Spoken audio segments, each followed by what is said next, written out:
اعوذ باللہ من الشیطان الرجیم بسم اللہ الرحمن الرحیم السلام علیکم ورحمۃ اللہ وبرکاتہ۔ پارہ نمبر 16، آیت نمبر 107۔ ان الذین آمنوا وعملوا الصالحات کانت لهم جنات الفردوس نزلا۔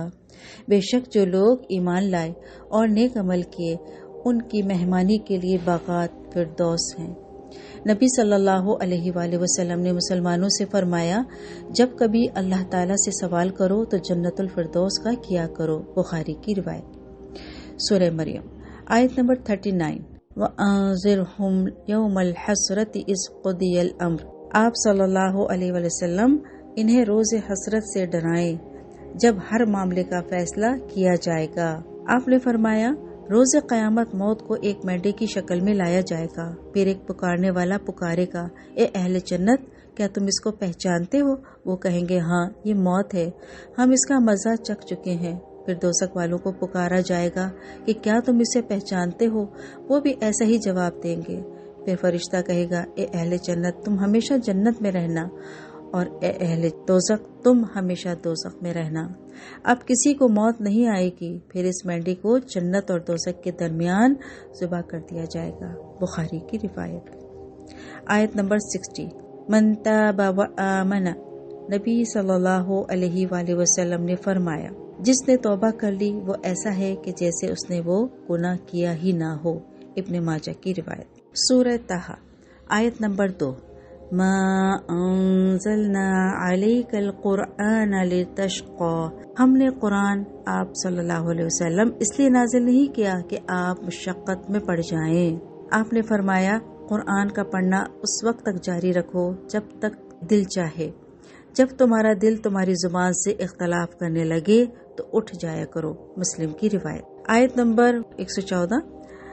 وَلَا تَعْجَلْ بِالْقُرْآنِ مِن قَبْلِ أَن يُقْضَى، اے نبی صلی اللہ علیہ وآلہ وسلم، آپ قرآن پڑھنے میں جلدی نہ کریں۔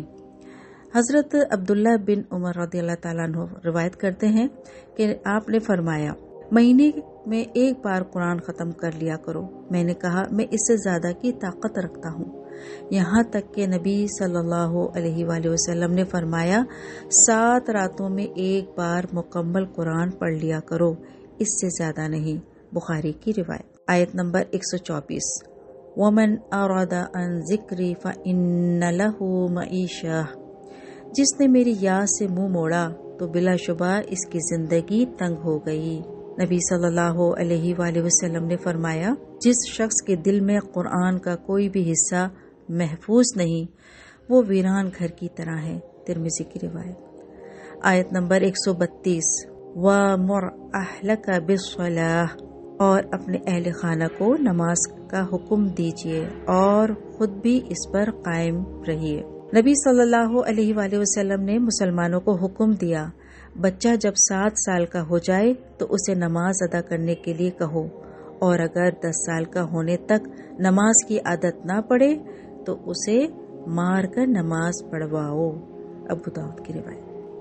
الحمدللہ، آج کی ہماری آیتیں اور احادیث میں جو اہم بات ہمیں پتہ چلی کہ ہم جب بھی دعا کریں تو جنت الفردوس کا سوال کریں۔ اسی طرح کوئی گناہ ہم سے ہو جائے تو توبہ کرنے میں دیر نہ لگائیں، ہم قرآن پڑھنے بیٹھیں اور جب ہمارا دل نہیں چاہے تو پھر ہمیں قرآن کو بے دلی سے اور غفلت کے ساتھ لاشعوری طور پہ نہیں پڑھنا چاہیے۔ اور اسی طرح پھر ہمیں بتایا گیا کہ قرآن کو ہمیں 7 راتوں تک مکمل کر لینا چاہیے۔ جو رمضان کے اندر ہم نے دیکھا کہ دوڑ لگی ہوتی ہے، کوئی 3، کوئی 4، کوئی 5، کوئی 10 قرآن ختم کرتا ہے۔ نماز کے حوالے سے بچوں کے کہ انہیں نماز کا حکم دینا چاہیے، نہ پڑھیں تو ان کو مار کر ہلکی پھلکی اور ان کو پڑھوانا چاہیے۔ اللہ تعالی ہمیں ان سب پہ عمل کرنے کی توفیق عطا فرمائے۔ سبحانک اللہم و بحمدک، نشہد ان لا الہ الا انت، نستغفرک و نتوب الیک۔